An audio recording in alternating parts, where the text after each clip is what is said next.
crying? This is not the most beautiful piece of art I ever heard in my life.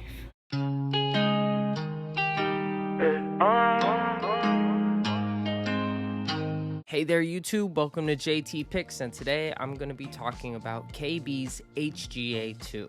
This was a highly anticipated sequel album to HGA, and it confirmed what I originally thought. This is the death of the Reach Records KB that we all once knew and loved. That's not necessarily a bad thing, but it's not necessarily the best thing ever. What do I mean by it's the death of Reach Records KB? Well, when KB was underneath Reach Records, he released songs like Get Through, Art of Hope, Art of Drifting, Calling Me, songs with really deep and profound, that's the word I want you to focus on here, profound subject matter. Sometimes it was even hard subject matter. It dealt with subjects like suicide, Calling Me, infidelity, Art of Drifting, and Art of Hope. A lot of very profound subject matter, which unfortunately we did not get any of that lyrical subject matter in HGA. The closest we got to it was Dark Skin, and I'm still not the biggest fan of that song. Here we do get a bit more than we got in HGA,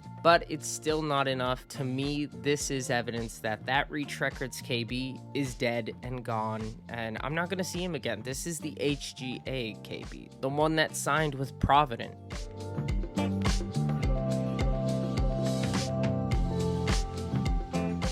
I'll miss that KB, but I think the good thing is that this album has led to my acceptance of that KB's going away. My rating for HGA 1 was a 7 out of 10, although sometimes I want to go almost lower. I want to give it a 6 because it's not the old KB. And yeah, I'm being one of those people who's like, I miss the old one, but that's it. This album has helped me decide, yeah, HGA is a 7 out of 10. You know what? The new KB ain't so bad. So here we go. Coming into this album, my expectations were not as high as many people anticipated. Many people were like, this is going to be the album of the year. This is going to be the album of the decade. One of the best CHH albums we've heard in a while. Me, like, that's Eremos. And I'm still pretty sure that that album is the AOTY. HGA 2 did not take its place. But with that said, this album did surprise me. I did not think it would be as good as it was. I thought it would be on the same level as HGA or worse. And the singles didn't really help either. I'm so glad Worship in the Mosh Pit didn't get on this album. I'm seriously so happy. And Graves never really impressed me. We'll get more into that later when I start talking about individual tracks. First of all, I just want to mention the Uber highlight, one of the most perfect songs I've heard this year. This song is what I wanted from KB. That lyrical profoundness. It's not on the same level as Calling You. The difference is that it's not as clever as Art of Hope or Art of Drifting can be, but it is profound.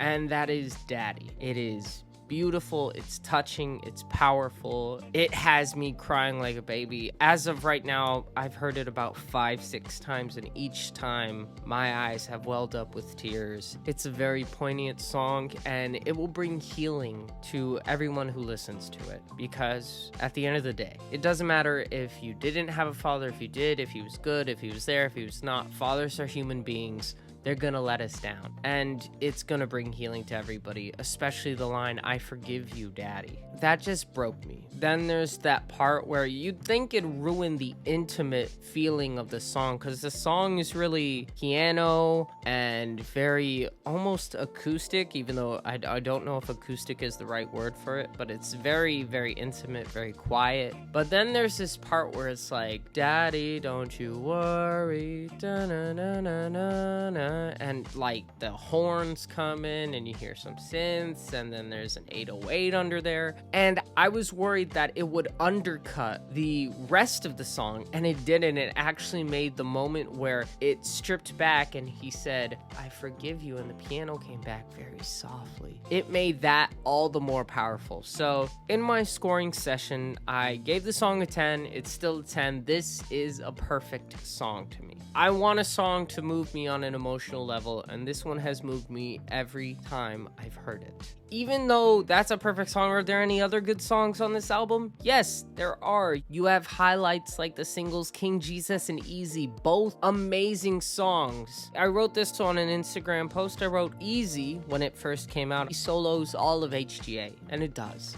And it still does. It's just such a hard and fun song to listen to. Especially with the beat switch, it reminds me of Stargazing from Astroworld, but it's still its own thing. KB's got the one-liners in there that are super memorable. When I'm praying, I'm like 8 feet, you know. It's just a really good song. And King Jesus, who can forget that awesome No Big Deal feature, the catchiness of every bar, the hook, the way that the sample is used, which that's a good thing on this album. This is a very sample reliant project. A lot of the songs use samples in the beginning, in the end, throughout, and for the most part, not all the time, because sometimes it's used in a very formulaic and generic way, and it's like, okay, I heard that coming, I saw that coming, but for the most part, it's used in a good way. For example, in the Glory to Glory, they use the Fred Hammond sample there, and probably the greatest example of the sample being used right was on Danza. Danza is an average song, and when I say average, it's still good. What I really mean by that is that it's basically the same thing as Gavi's Alta.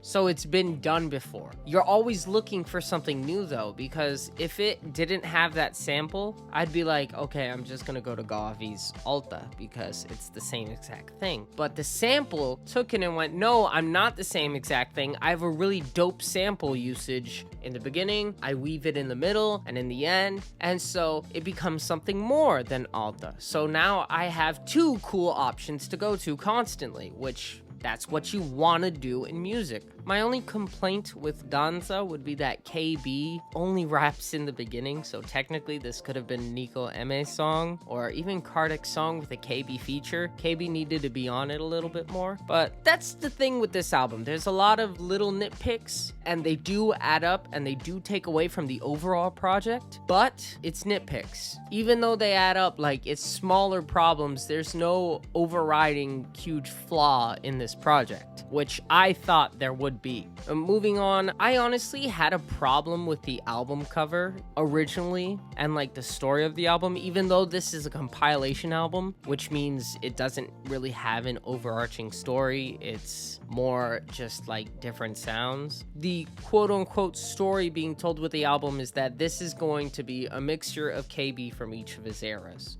So, Tomorrow We Live, Today We Rebel, Wait in Glory, HGA, this is going to be a mixture of all of those. And I honestly had a problem with that. And like I said, this album confirmed it. But even before, I was really struggling. I was like, the Reach Records KB is gone. I couldn't see how you were going to get that KB on here. Fortunately, that KB did show up here with songs like Daddy, but he still is, like I've said before, he's gone. Now I can really see, you know, this album truly is a little bit of every KB album. You have the sample usage that's heard on Today We Rebel. It was used on Tempo.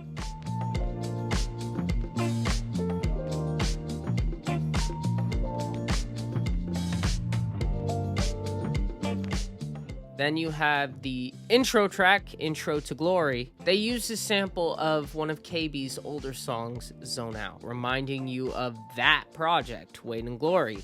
Then they use a bit of a choir singing, and it's done so well, it makes it feel epic. And it makes you go like, yeah, this is a great intro. And it is a great intro. Then you have the worship element that reminds you solely of HGA, because that was a very HGA thing. Then you have Daddy and songs like that, which remind you of, like I've said before, the lyricality of past projects. Today We Rebel. Then you have like that hard sound on Easy or whatnot, and you think of Tomorrow We Live. So yeah, this album does have a lot of references to the past without ever feeling overwhelmed by it. Another example is like some of the features even. Lecrae's on Miracles. Lecrae was on Sideways and Tomorrow We Live. The first time I heard it, I was like, it's okay. Then the second time I heard it, I'm like, man, that hook is catchy. Then the third time I heard it, I went, that hook is really catchy. The beat's good. Lecrae does pretty decent. Even though sometimes I feel like the track has a similar vibe to Fight For Me by Gavi, even the Lecrae feature has the same exact cadence and flow as on Fight For Me. It still is a really good track. Its strongest point is the hook and how catchy it is.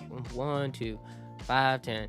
Then again, and it's like, that's catchy. I love the worship on this album, Your Way, with Britt Nicole. First of all, Britt Nicole, so glad she's making her way back into the CCM world. She belongs here. She needs to make more music. Your Way, I didn't really like it at first. I thought it was kind of boring, and then it hit me. The lyrics, have your way, in all that you give, in all that you take. I have felt a few times in my life where I'm really worshiping, and I worship all the time with my actions, with my words, with singing. But there are those times where I want to start raising my hand. And that does not happen often for me. I don't like raising my hand in worship. And there's only about 3 or 4 times in my life where I have just like started raising my hand in worship. Each time that has happened, I've gotten this certain feeling. You know how some people say that it's like when you're worshiping, you can feel the Spirit of God, right? Yeah.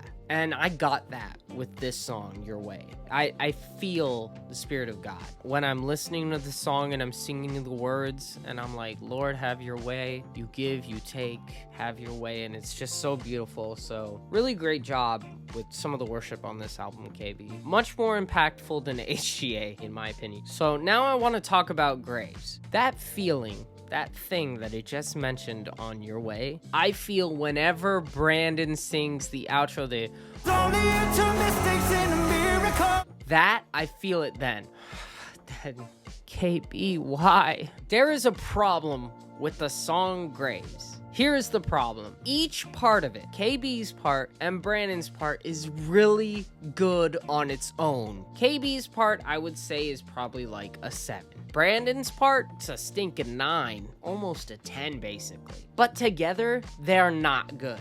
KB's part, it's so jarring from Brandon's opening into the song, and then it's like, I don't want to listen to it. Now, sometimes I can get into the vibe of it and be like, yeah, I feel this. You turn graves into gardens. And then it cuts and I'm like, yeah, out of the grave, yeah, out of the grave. But no, most of the times I can't. And even when the song first came out, I could not at all. Like, this song would come up on my shuffle, I'd hit skip. I did not want to hear it. Now it's grown on me a little bit, but it hasn't grown that much. The whole song is good, but sometimes like I just want to skip over KB's part. I want a full Brandon Lake version of this song with those vocals in that melody.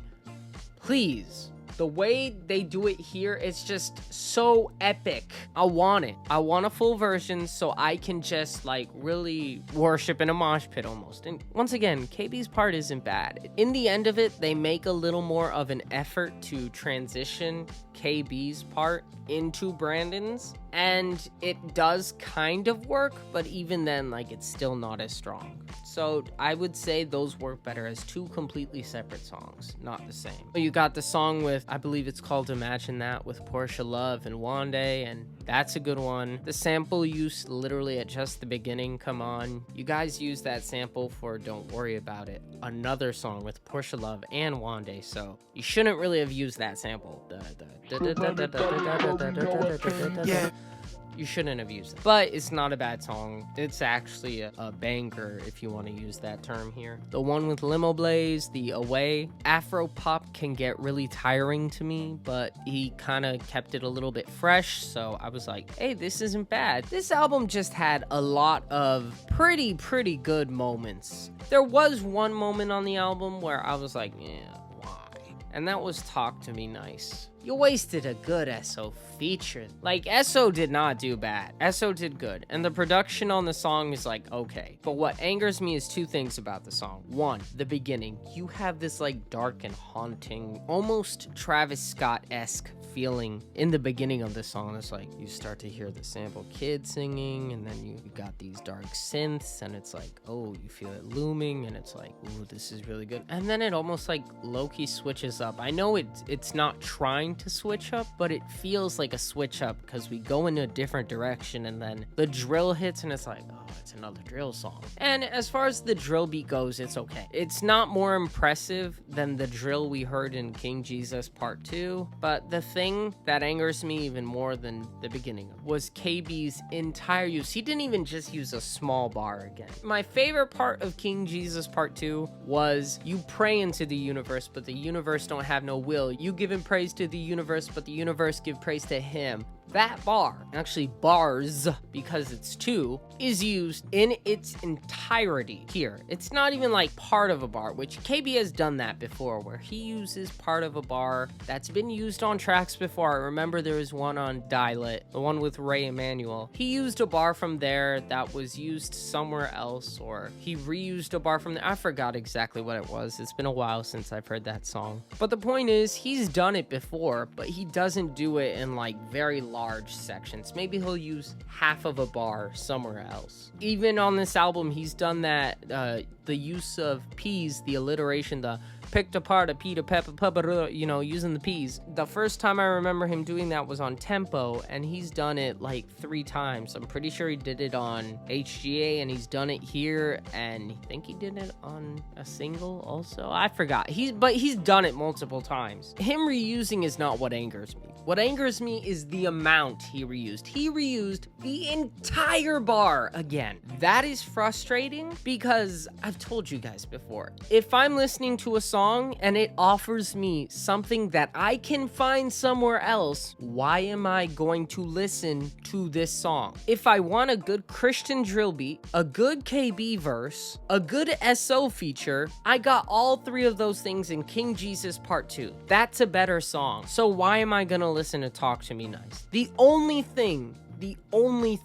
that kept me on Talk to Me Nice was the beginning, the darker production, because that was different. But then you switch it up, really go for drill, you give me some reused KB bars and an SO feature that's decent, but also reminds me of the one in King Jesus Part 2. So why would I listen to this song? I'm not, and I wouldn't. So I didn't give it a bad score. I gave it a 6, but that one really lowered the score. Not really, like crazy really, but I would say the average for most of the songs was about like an 8. So you can see that's 2 points below the average. TOO God is probably my second least favorite song. It's not bad, but it's not like great either. I would say it's just good. You know, it's got a decent beat. It's just nothing too special for me that I haven't heard from KB before. It's one that, as I've said in the Travis Scott review, I'm not gonna go out of my way to skip it, but if I can, and I can easily, I'm gonna skip it. Then finally, we got the outro track, Remember Me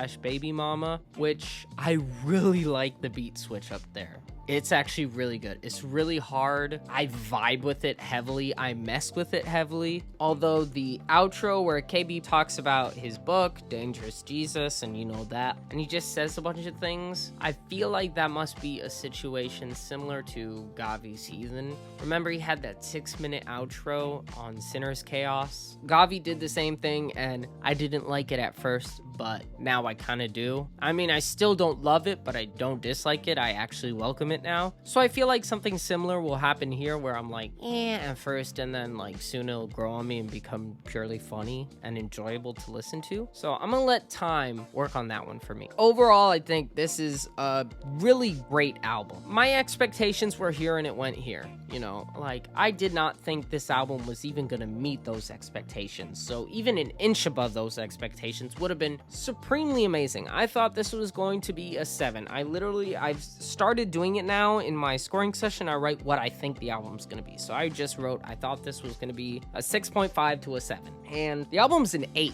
It's a solid 8. And I think it really deserves that. Has a good intro, has a good outro, Daddy, perfect song. It's got easy, it's got a little bit of everything for what you want. I would think the biggest issues for the album are easily Talk to Me Nice. And normally I don't talk about details like this after giving a score, but I want you to understand why this album has gotten this score, because I've more talked about just the songs themselves. As an overall thing, one reason this album didn't get an 8.5 or something is because of replayability. This is a very strange case. The songs on the album are good, but I found that as far as replayability goes, it's not as strong for this album. I would want to listen to more songs by themselves rather than the whole album together. I don't know if that's because the album is too long or there's too many songs or whatnot, but I just found that this album just isn't super appealing to listen altogether, which you have that for albums. You have that for projects where you don't want to listen to the whole thing at once. I have to take that into account, and I don't want to listen to the whole thing at once. So, being completely transparent, I gave the replay value a 7.5, which means that I think it's good when it comes to replaying it. It could have been better, and I didn't see it reach that great point for replayability, which is true, I didn't. I think you can replay it all together, but it would feel almost like a little bit of homework. Almost like you're pushing to replay it all together. The intro does a really good job of hooking you in, but there's nothing that really keeps you. It's like, oh, I can listen to this any other time. I just want to hear that song right now. That's it. But yeah, I think 8, solid 8, which that's great. Don't think it's AOTY. I do think Eremos is still the AOTY, easy, no change. Utopia didn't take it down. I would say right now, because it is August, the AOTYs, because I give 3 places, would be Eremos at number 1. Number 2, I'd say, is Utopia, because it was a really good album. And number 3 would be, surprisingly, I did not think it was there, HGA 2, which... If you've watched all this way, remember to subscribe if you haven't. Leave a like, comment down below. What project would you like me to review? Did you agree with this review? What content would you like me to make? I'm planning soon to do more movie stuff. I know I'm doing a Marvel Universe ranking or my MCU ranking very soon. Actually, probably not soon. School's right around the corner for me, college specifically. And I might not be able to make videos for a while, so... we'll see. Remember, I know 2 things. I know that Jesus Christ is King and that JT, knows best. See you guys next time.